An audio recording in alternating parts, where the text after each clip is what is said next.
Thank you very much. This is a really tricky slot now, because the last Game Boy talk absolutely blew my mind. That was very cool. And then after me, there's Sam Aaron, who I already know is extremely cool. So I'm stuck here in the middle being the uncool guy.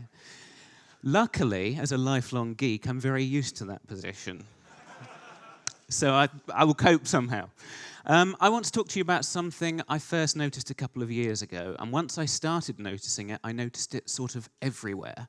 And I'm hoping to bring that personal torture to you. I tweeted something. So let me tell you about the problem. A couple of years ago, I tweeted something. I was on Twitter, and I tweeted this joke. My son just amused me. And I checked it the next day, and I had 0 likes and 0 retweets. And being a completely vacuous human being, I was horrified. And then a few seconds later, these zeros here, if you can see those, popped up into much larger figures. Not much larger figures. I'm not an influencer or anything. But, you know, like double digits, small double digits. I thought that was weird, that it starts with 0 and then shows you the right number. And then I happened to be on Slack, and I noticed this. I went to my list of direct messages, and it tells me I didn't have any. Well, I knew that was a lie, because it's the work Slack, and I'd never get to inbox 0 on that. So, and once again, a few seconds later, it pops in with the list of actual direct messages. And then one more example. A few weeks ago, I was looking at the Elm Europe site, because I thought I'd submit to the CFP. And sadly, their CFP had closed. And I was a bit disappointed with that. I thought I'd caught the deadline. Clearly, I hadn't. But I thought the rendering of the page was a bit dodgy, so I waited a few more seconds, knowing this pattern quite well by now. And sure enough, a few seconds later, it pops in with a CFP. Isn't that strange, that they start off with it's closed and then eventually go to it's open? That's weird progress. Oh, sorry, I did have one slide last night on the plane, which I thought was fun. On the plane, I checked my phone to look at the weather, not thinking that I'm on the plane, so I'm not going to get data. But Apple very kindly told me that the weather in London last night was a tornado with a 0% chance of rain, which I'm not a meteorologist, but I think that's rare. I was very glad to be out of London for that. Maybe it was just referring to Brexit. I don't know. It could be political satire. Now, what's weird about this is there are some serious headline companies making this mistake consistently, and I see this in lots of places. And of course, I don't have access to their source code, but there must be a pattern, and I think I can guess what it is. I think the pattern is something like this data. Can everybody see that? I hope everybody can see it. Yeah, good.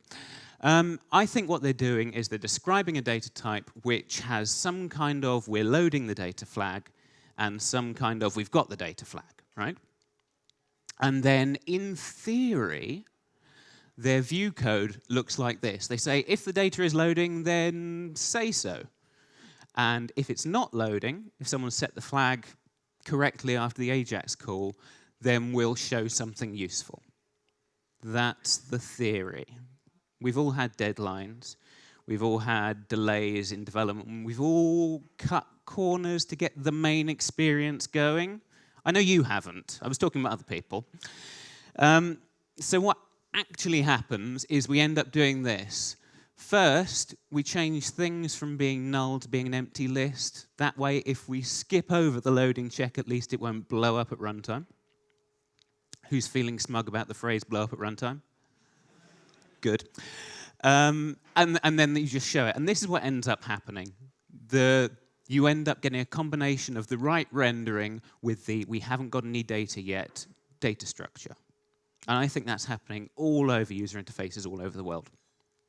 And everybody says, oh, we'll polish it later, but other stuff comes up. That's life.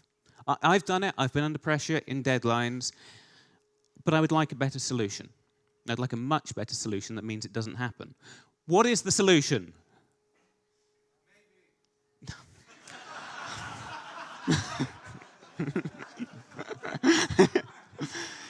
Don't do audience participation. The solution is Elm. Thank you very much for coming to my talk. Would you like some more detail? Yes, good.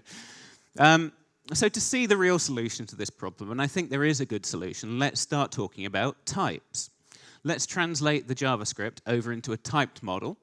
So what we were doing there, that's my guess of how these big sites are working, is they've got a loading flag, which is a Boolean, and then they've got a list of things, which is supposed to be populated once the query to the back end returns. And then this is the type. In value land, we've got loading starts off as true, because we probably load on page load. And things is the empty list.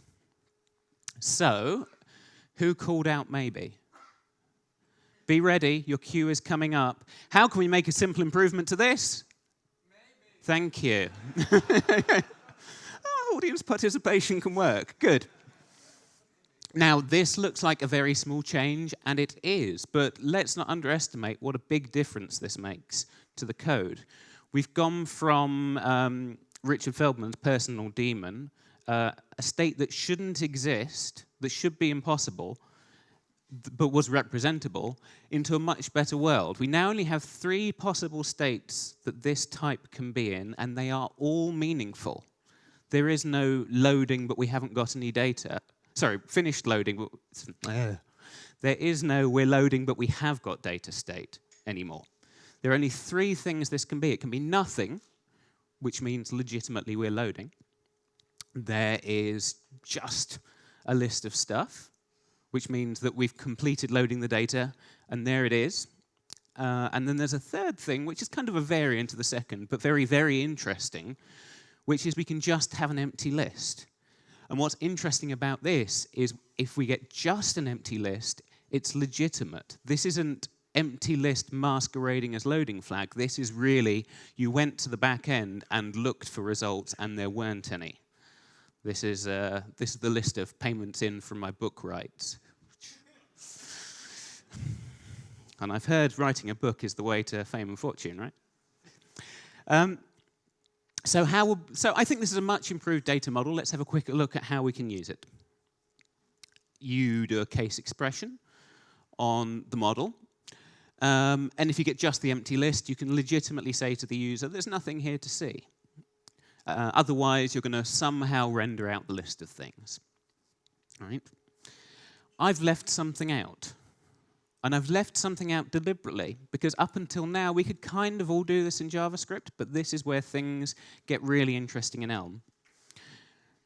By leaving out one of the cases, I actually show that I've brought someone new into my team, someone very thorough, who likes checking that whether or not I've covered all the cases. It is, of course, Elm. If I forget to handle the we're loading and haven't got anything to show you yet case, Elm will be watching my back. This is like having a free QA person on your team. You mentioned some of the talks today will be about going to work on Monday and changing the way you work. Say to your boss, I know how to get a free QA person on my team. You just need to trust my front-end choices. This is actually quite exciting because it's the kind of QA person you need for this. It's someone that's going to be constantly watching, wherever you use that data type, to make sure it's used correctly and thoroughly, which frees up your human QA people to check for more interesting cases than have you still got the loading flag working. Right? So a data type like this is nice. I think this is the most British slide I've ever written. This is nice. But if that were the whole talk, my heckler could have come up and shouted, maybe. I think we can go further. The reality of loading data is more complex than that. And I think it's worth spending some time thinking about the reality of loading data, because as bread and butter front-end engineers, it's a huge part of what we do. It's absolutely at the core of our development experience. It's absolutely at the core of our users' experience. They have come to you probably, maybe they've come to you now to play Game Boy games, but by and large, they've come to get their bank data loaded in. They've come to get a response from booking a ticket. They care about the process of an Ajax request, even if they don't care about the details. It's worth investing time in. So what's the reality of an Ajax request? I think there are 4 states in every single Ajax request we make. The first one is we haven't asked for data yet, right? A lot of the time we ask for data on load, but there are plenty of situations where we can't ask for it until you've logged in. The second state that we've talked about a lot is we've asked, but we haven't heard back yet. There hasn't been a response from the back end. This is a particularly important one in the real world. You often don't have this in development time because your computer's fast and your network is almost instant and the speed of light to your computer is immeasurably small and your database is probably fast and has a small data set. So you don't see this, but your users see this because they're out in the sticks trying to load your data and their connection to your database is a lot slower. The users see this, you don't see this. There is the one we actually think we only have to worry about most of the time, which is we've got an answer and it was the one we want. This is where we'd like to be most of the time as developers, but reality gets in the way. And there's one more state which I haven't talked about yet, and it's probably the most important one of all. We got a response, and it was an error. And again, I'm sure none of you have ever done this, but I bet you know somebody who's got to handle an error case in the front end. And this kind of relates to something a lot of Elm people will tell you about. I want to take this a little further. Not crashing is great, but your users can't tell the difference between a program that crashed and a program that failed nicely with an error that it didn't show you. A frozen application looks exactly like a frozen application that crashed looks exactly like an application that didn't remember to show you an error message. So we have to think about error handling. So let's take this analysis and turn it into a type, and it's fairly simple type, right?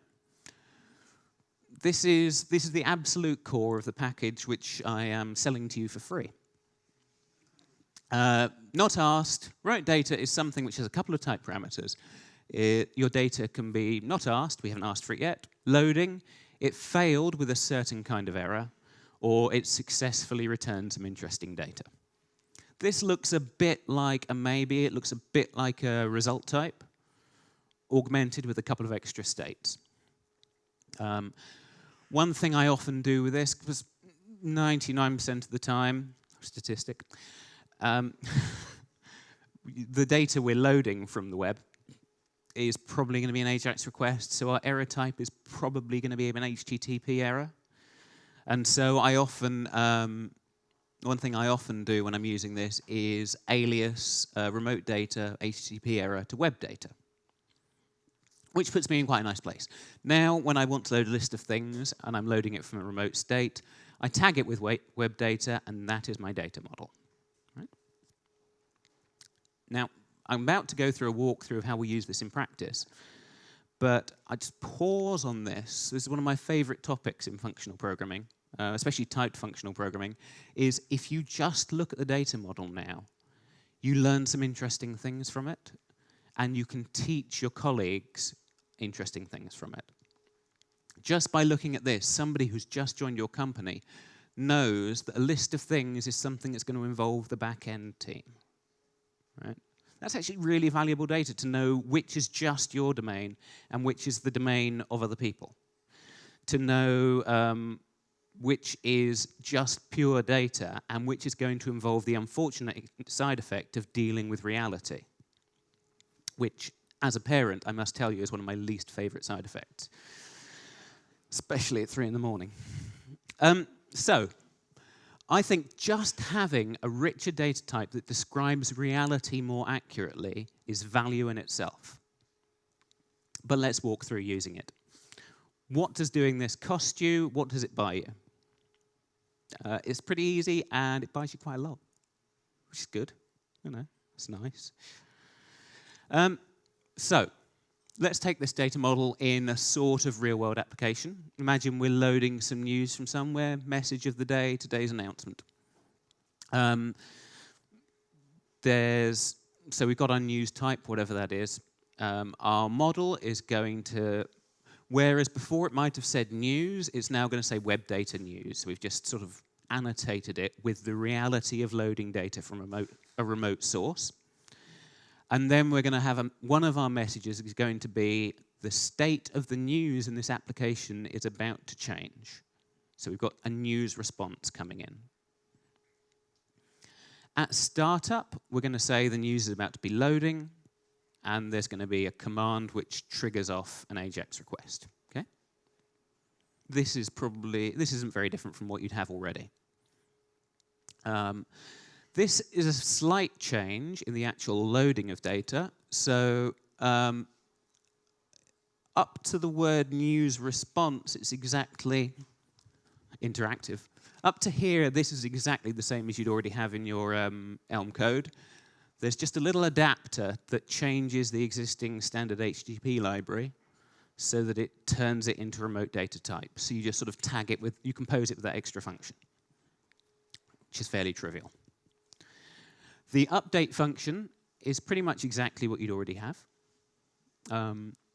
It's possibly worth mentioning here that I have seen some people in Elm get a response back from HTTP and assume that it's the right thing to do to throw away the error because they're only handling the success case. That's obviously bad. This is much easier. You don't even have to think at this stage whether it's an error or it's success. You just store whatever came back. And then, so up to now, I think it's pretty much similar to what you'd already do, with a couple of extra annotations and tags here and there. The view function is where it gets interesting, which is kind of appropriate for front-end development, right? So we've got this function that renders the news, assuming that we've loaded the news quite happily. I haven't filled in the details, but it's something like that. Now we need to augment our top-level view function to handle the reality of loading data. So we're going to say, let's case expression on the news value and look at the different states it can be in. We might have not asked, in which case we're probably going to say to the user, we're still booting up. Chances are they won't see this for very long. But in a lot of applications, you want to have something to handle it. The state that they will be in for a long time, and you as a developer probably won't, is loading. So let's give them some feedback about the data being loaded. The failure case, to fit on a slide, I've done a very simple debug.toString. And then once we've got the successful value, we are just delegating to the function you would have written already. Right? So it's just a case expression. It's pretty straightforward. I think we can, having used this a lot of times, there's a reusable tool we can pull out of this. So I create a helper function, which is almost the same. This is I call it web data view. It's going to take the successful view, in our case view news, and only use that. It's a deep stage, deep stage. It's going to take this function here and use it over here on the news. Other than that, there's not much to say. I decided it's time to get fancy with the loading wheel. Rather than have a text saying loading, let's do a spinner of some kind, which you can abstract out over there. And this is kind of interesting in that we have different handling for certain error states. 404 you might want to deal with differently to things exploded. Right?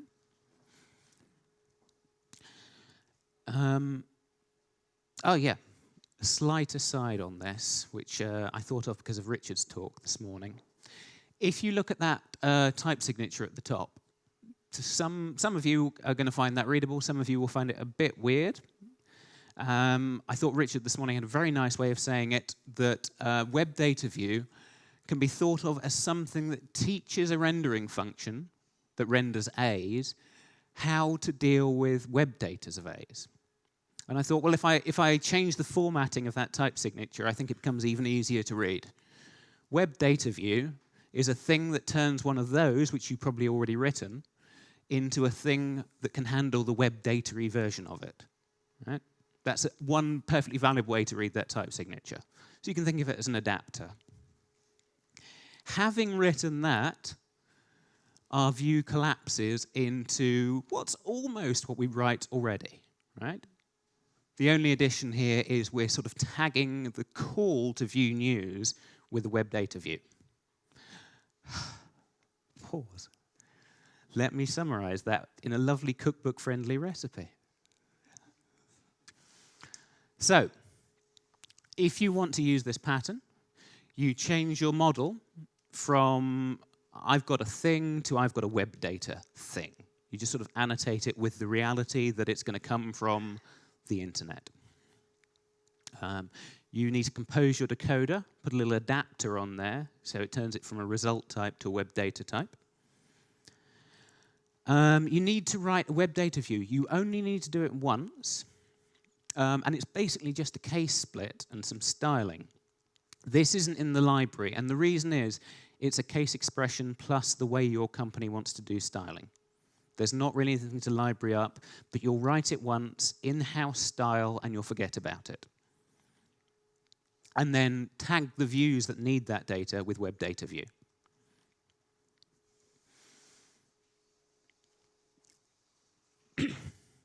What are the results of doing this? Right? That's how to do it. Let's remind ourselves why we bother. Firstly, you do that, you're going to get better UX. Right? Every time your user's going to see loading messages when there are loading, rather than all those examples we saw at the start of confusing messages or nonsense or misleading messages. Every time the data is loading, they will just see data is loading. This is a better user experience. If there is an error, they will see an actual error rather than the page that is hung in midair. You'll get consistently better user experience. And this is the thing I love about Elm, right? Once you've typed your data, once you've tagged that piece of data with the fact that it's web data, you will never, ever forget again to make sure you put the right handling in. You can't. Your program will not compile until you've dealt with it. Dealing with it is cheap and easy, so you will do it. But once you've tagged the data, you won't get it wrong, your colleagues won't get it wrong. The person that works for the company 5 years from now that you never even met, they will be able to get it right too. You will pass this knowledge around your company and around time just by describing your data more accurately. And I have other talks if you want to go and look for them. That's one of the most exciting things about type functional programming, I think, that you can describe this data and its spread. You will get consistently better developer experience because you will be able to be more professional just by making sure that the compiler is going to remind you to do these tasks, right? Your coding will go up in quality, and you won't even have to think about it. You'll just get occasional nagging reminders. And it's really cheap and easy to do. You get consistently squared better code for just about free. I think that's good. And this is very much like a common theme in Elm, the compiler being an assistant to help you write better code. And in this case, to help your users have a better experience. So, how are we doing for time? I'll do one frequently asked question because it's a particularly popular one, which is, what if I don't care about the result? That's something I've been asked several times. I tag this as remote data, but actually it's a post that sends something, and there isn't really a result. Right? So I don't care about what comes back, I just care that it happened. Does anyone else have that question? Am I answering something that's frequently interesting? Hundreds of you behind you. All the people behind you just put their hand up. Enough that it's worth saying. Some of you might use this in a couple of weeks and think... the answer to that question, that has come up several times, I promise you, is if you don't care about the result, you're wrong, you do care about the result. You care that the thing came back. It's just that the result didn't have any data in it. So you use unit. You have web data of unit, and what that means is when I get success, there's no information except that it was success. There's no content to it, but the fact of success unit is an acknowledgement. And now equally you can capture the loading state, the not asked state, and the failure state. Looking at the time, I'm not going to do the next one. which is a shame because it let me dip into category theory a bit. I know some of you love that. We'll talk about it in the bar afterwards. So that's remote data. That's basically the whole thing. It's fairly simple. It comes out of a single type. It comes out of just stopping to think, why is this pattern that I've seen so many times going wrong happening? Thinking about what the actual process of data is, and then turning it into a data model. And nearly everything in remote data just drops out of having that data type. Which kind of makes me want to step back and finish on the bigger picture, because this obviously is a talk about fetching data, and that's bread and butter, and we'll do it 1,000 times in the coming year. So it's worth spending time on. But there is a bigger picture here, which is there are problems that affect you as a developer that you don't want to forget about.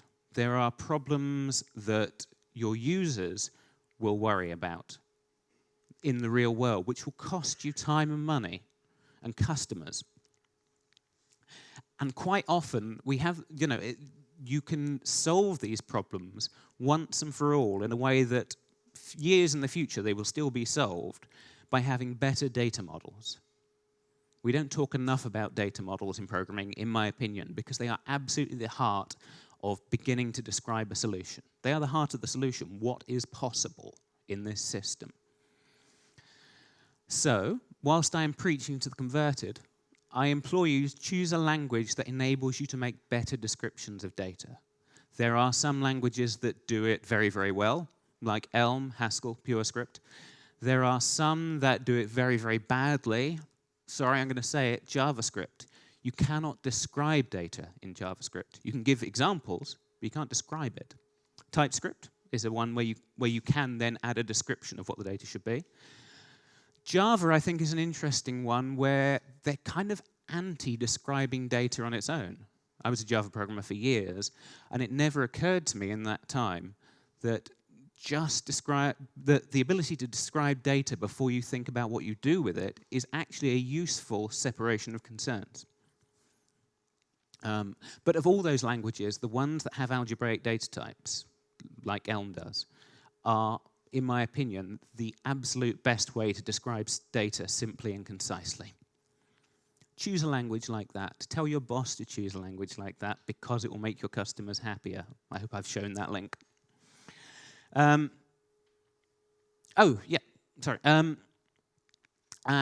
so just as a dividing line, Clojure. Clojure is very hot on this, choosing as a choice that lets you describe data better. But it's not the whole story. Also choose a language that can use those descriptions to then help you. So that in the case of Elm, you get compiler errors that remind you you've forgotten a case. You get this symbiosis between you and the language because you've described your data better in a way that your language can then advise. You get a relationship with your compiler that can't exist in a language where you can't describe the data. Fundamentally, the thing I want to leave you with is these are not academic concerns. This is not me saying my language is better than your language, or I have algebraic data types and that sounds fantastic. These are real bread and butter concerns.